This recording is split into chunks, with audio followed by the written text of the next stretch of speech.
Hey family, this is Darlene. Wanted to do a quick pair of earrings real quick to show you how I make the charms and a really cute little pair of earrings. Oh, so I had already pre-cut these wires. And you know what? You guys could even use the pins that are already pre-made if you wanted to. This is not pre-made. I did this with wire. So you could use those pre-made wire pins if you want to for this. Simply because you're making charms. And again, I don't like the wire because it's the pre-made pins because they're just too thin and flimsy, and I really don't like the way they look on my jewelry, so I don't like to use them. So what I'm gonna do for this is use those really pretty blue beads so we can see how this comes out. So I'm gonna use one of these flat, rounded, real pretty glass beads. So bend them down as far as I can get it. And let's use, let's see. Let's go with one of these little small black onyx beads, the little small ones. Do that. And then I'm going to take it, roll it over. And then I think what I'll do is just kind of bend it before I put it on there, like this. So you're going to grab it, bend it, and then you can be pushing that back when you do it. And then grab it, bend it, and then we want to take it and bend it. And then that just gave us our little bend for the earring. So you can straighten it up as you go. And then I'm going to add it on here. And of course with the back to the back. And then I want to close it on there. Really nice and snug, like so. And you can see that nice little crinkle look for the earring. And then what I'm going to do is add one more on the side, so that'll give it 3. So instead of making the, where are those earrings at? So instead of making the hoop part with the wire that I use on the wooden stick, I just went ahead for these because they're smaller and use a jump ring. So I used this little jump ring, I think, what is this, about a 12 millimeter or so jump ring with the ear wire, made my little charms. And this, we could even get away with just 2 on here if we wanted to, because I think that's cute just by itself. That crinkle looks, gives it a whole nice little flavor to it, right? So close that off really good, make sure it's nice and snug. Right, and then we got our other onyx, oops, all that heavy-handedness. So then we take it, close it, we want to bend it, and then push with the finger, grab with the pliers, I'm going to twist it, and bend back with the finger. And take it. Let's spin this one up. And then we want to add this one on.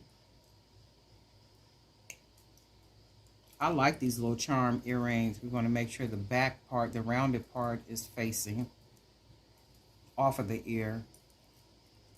And we want to close this off really good. Okay, like that. Go ahead and put our little jump ring on.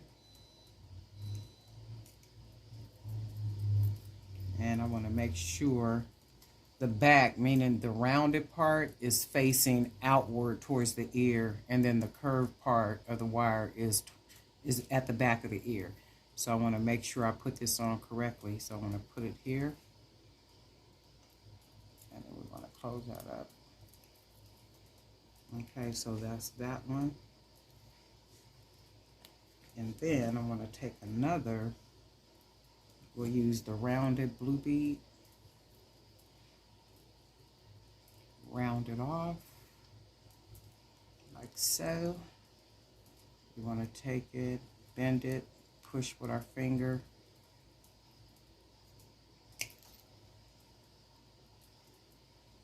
And push with the finger. And then take it up. So then I want to take and put this on the opposite side.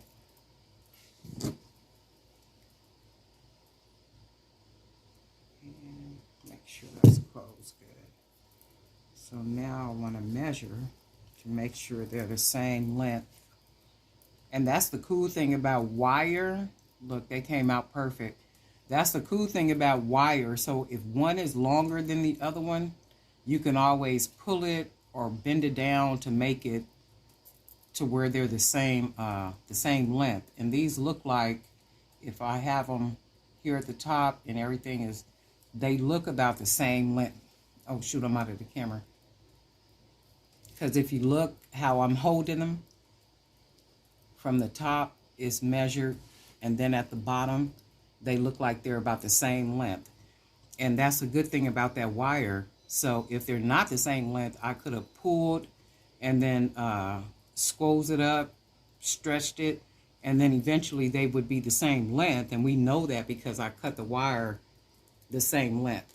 So they had to come out, I mean, chances are 99.9% that they'll come out the same length because I cut them the same length. I close it off at the end about the same circle size and all that good stuff. So this is what we got, something really simple and easy. And these are along the line of the gypsy earrings. But this time what I did is just use a jump ring. So I used a jump ring, and you can see how I just created my own little, oh,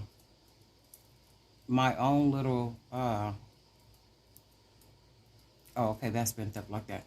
And then I used my own little beads to create my own charms, you know, to make a really cute pair of earrings. And that's the whole thing about it. When you're out there selling, nobody's going to have what you have because you're throwing in ideas and you're coming up with some little different way. And remember, the beads have a lot to do with how the product is going to look as well. So I always try to find those really different beads. And I like to use beads that have, you know, like designs and stuff in them if I could find them. So, and a lot of times those beads are a lot more expensive than the solid color beads. But anyway, this is Darlene for Jewelry by BDK. Just a real quick pair of earrings. So I'll be working on these all day today. This type of earring, which is like, I'm really loving that gypsy style. But I'm going to use the jump rings instead of creating the earring base from wire. So this just makes a little bit more sense, making a lot more of them. And then that way, the gypsy earrings is probably $22 when I'm out selling. So these will probably be half of what the gypsy earrings are. Maybe 12, 13, just depends, because I'm not using as much wire. I'm basically using a jump ring. All right. Darlene Knight for Jewelry by BDK. Thanks for being a subscriber. And if you're not, y'all know the drill. Y'all know the drill. Go, have a good day, be creative, find your creative place, and then live there. All right, we'll talk soon.